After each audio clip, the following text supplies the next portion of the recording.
And today what I want to do is actually dive into 7 lessons I learned at a homesteading conference that reminded me that we don't have to do everything as preppers right away. Welcome back to Preparedness. My name is Laura, and if you haven't been here before, I have been on this prepping journey for just a little over 7 years now, and I love helping other women get into prepping because I think historically it's been a very male-dominated field, and I think that as women we have a lot of special skills and unique gifts that make us really well suited to get more prepared, and I think it's really important to be ready for those unexpected things. If you've been following my story, you know that my husband and I moved from Colorado about a year and a half ago to the middle of nowhere, Oklahoma, and recently we went to a homesteading conference here in Oklahoma called the Okie Homesteading Expo, and I went because as we moved out here onto this land and in this property, I had great visions of like being a homesteader and having this really self-sufficient lifestyle that just was going to be amazing, right? Because it was sort of this natural follow-on to me from prepping. So like I was ready for it in an urban environment, and now I moved out here into the middle again of a rural area, and now I could just magnify that and do all of the things, right? And so as I was sitting in this conference this year, I was really trying to think through what made sense for me and for my family. And I was surprised that I actually came away with a lot of lessons that I felt like I could apply to my prepping journey, and that hopefully you can apply to your prepping journey that will hopefully take some of that pressure off. Because I think that when we get into prepping or homesteading or a combination of both, we visualize this Instagram worthy,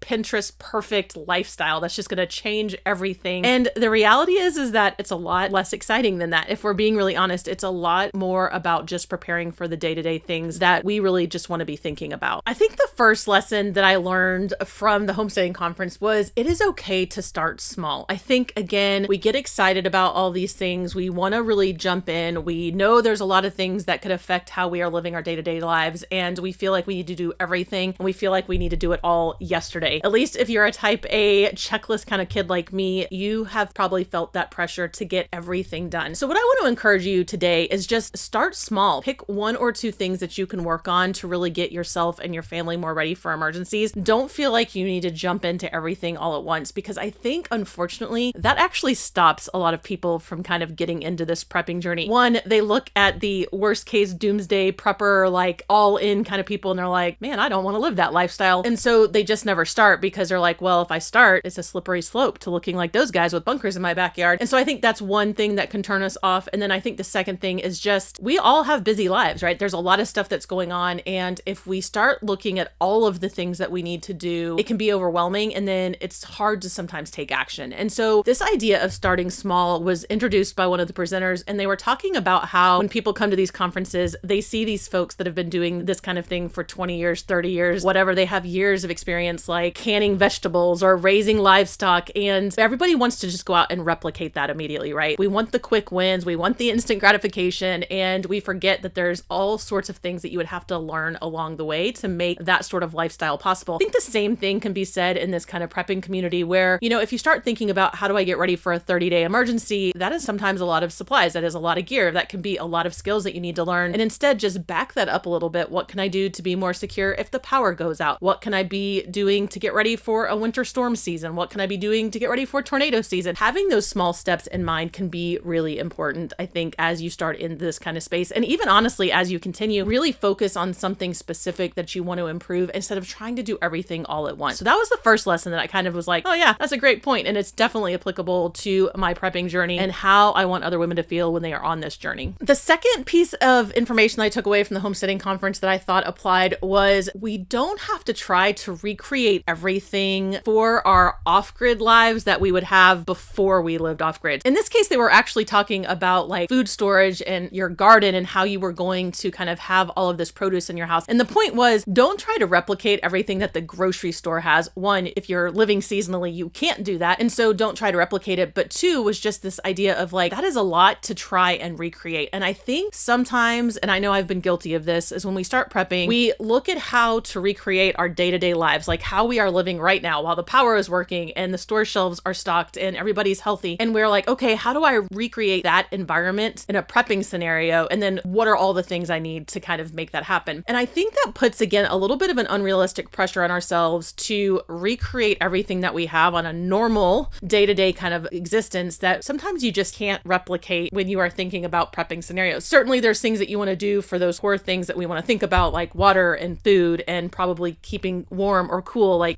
temperature regulation, like household supplies. Sure, there are a lot of things that we can replicate, but don't fall into the trap of feeling like you have to have enough gear, enough supplies, enough skills to recreate life as it is on a day-to-day basis in an emergency situation. Because honestly, that's not probably as realistic as we can be. And if we're really thinking through it, that would take us years of skill building, years of resource building, and really honestly probably shifting into a more self-sufficient lifestyle that most of us just aren't ready to do or aren't really interested in doing. And so having a realistic view of what you kind of want that end state to look like and not trying to replicate everything perfectly will also give you some ideas on what maybe you can leave behind, right? The third thing that I got from the conference that I think applies to prepping is making sure that you are taking into account the chapter that you are in to meet those goals that you have with prepping. So again, from a homesteading perspective, they were really talking about this idea of, a lot of times, again, we're kind of wrapped up in this, nostalgia or this optimism of this like perfect homesteading lifestyle and what it's going to look like to,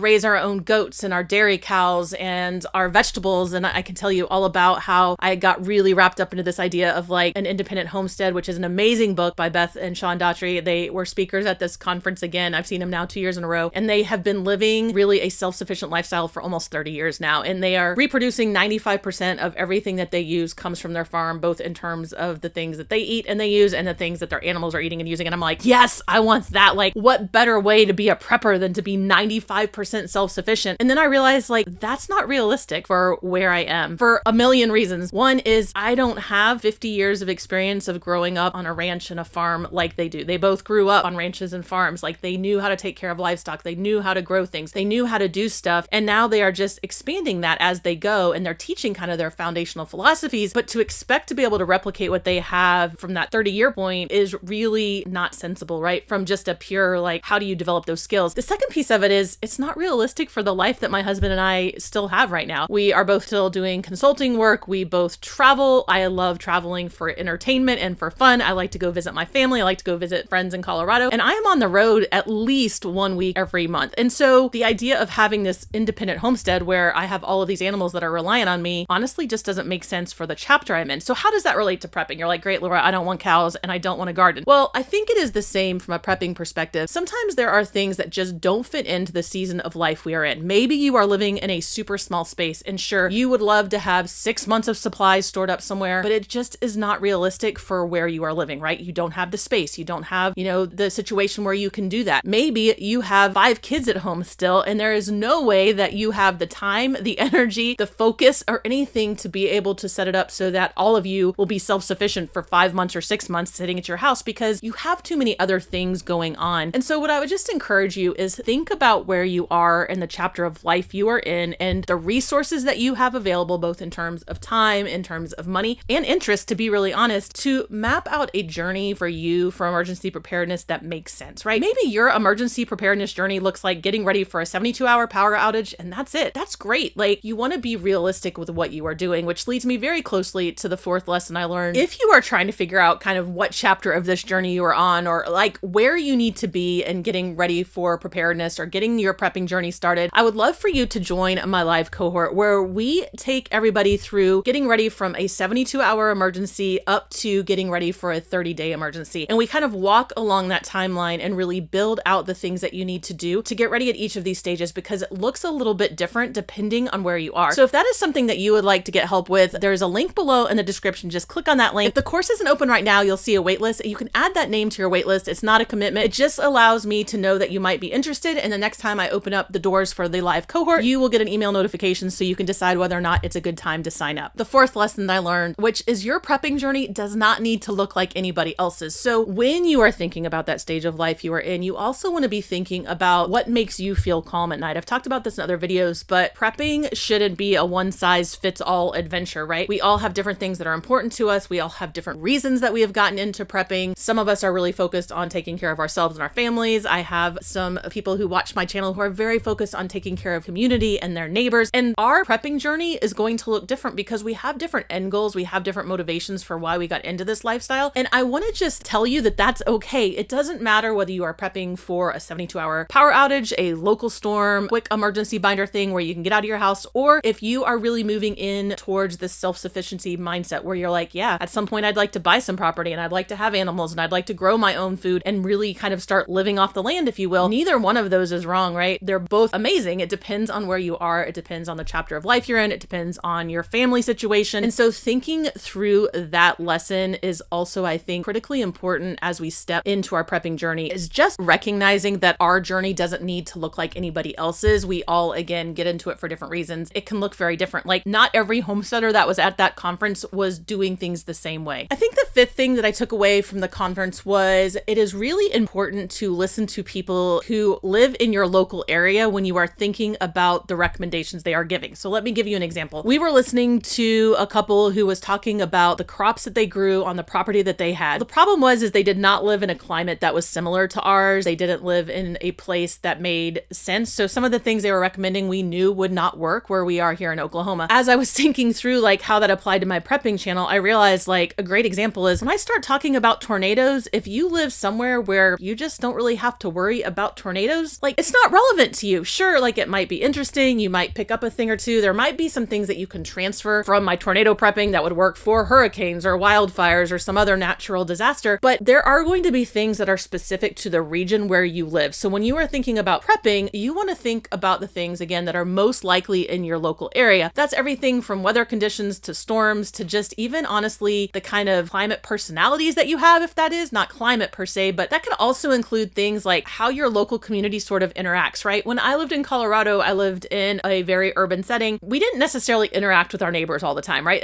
You didn't really do that. That wasn't how the neighborhood was set up, right? Everybody kind of had their own space. They kind of minded their own business. They were very kind of, I'll say, internally focused. It wasn't bad. It's just how the culture was. We have moved out here to Oklahoma, and if I run on my road, 3 people will stop and ask me if I need help to make sure that I'm okay, even though I am running in running gear with a water bottle, because here it is a different kind of culture, right? Like the things that are normal here are different than the things that were normal where I lived in Colorado. If I told you to build a local community group in your neighborhood and you live in a high-rise apartment complex, it is going to look very different than if I tell you to build a mutual assistance group or a MAG, if you will, here in the middle of rural Oklahoma where I only have a couple of neighbors in a few mile radius of me. And so thinking through that like local area piece of it when you are prepping is also really important. If you experience temperatures that get down to like the negative double digits, like you are going to prepare very differently than someone who lives in Miami, Florida, right? So thinking through your local stuff is important. So when you are looking at other preppers, when you are looking at advice, it can be a good idea to think about who lives in your area, who is experiencing similar things to you. How are they kind of framing the things that they are telling you? Because again, it might look very different. And that leads me very closely into number 6, which is also be careful to not just listen to people who are way ahead of you in this journey, right? So what I will tell you is when I went to the conference for the homesteading, we were listening to a lot of people, again, who have been living this lifestyle 5 years, 10 years, 20 years, 30 years. And I felt really disappointed in myself. Like I had failed somehow because I didn't know how to make sourdough bread, and I didn't know how to shear a sheep, and I didn't know how to butcher a chicken, and I didn't know how to do all of these things. Now, I learned how to raise chickens about a year ago. The first round wasn't as smooth as one would hope, but like I am learning those skills, but I can't match myself to someone who has been doing it again for the 20 years, 30 years, like the Daughtries who are running their independent homestead, right? I can only compare myself to someone who has been in this journey kind of doing things the same way I am. So when you're listening to advice, like what I would just say is you want to also be aware of, are they giving you advice for kind of the category that you are in, the experience that you have, again, the end state that you are looking for? Is your journey going to look like their journey? Really thinking through that piece of, am I getting advice from people who are trying to do some similar things as me? It doesn't mean that you can't get advice from people who are prepping in a totally different way than you, right? Like I watch Canadian prepper videos occasionally. I used to watch them all the time when I had first gotten into it, but his lifestyle and his approach and his kind of recommendations don't always align with my values, like necessarily how I want to prep. In some cases, he's a little bit more extreme than I want to be, right? And so it's good to learn from him. Like I can take lessons and go, man, I wouldn't do this, or yes, I would do that. But we want to be thinking about kind of following people who are a couple of steps ahead of us, not like years down the path, because again, it can be overwhelming, especially when we first start to look at like someone's, end state when we are just beginning. I had a coach once who told me like,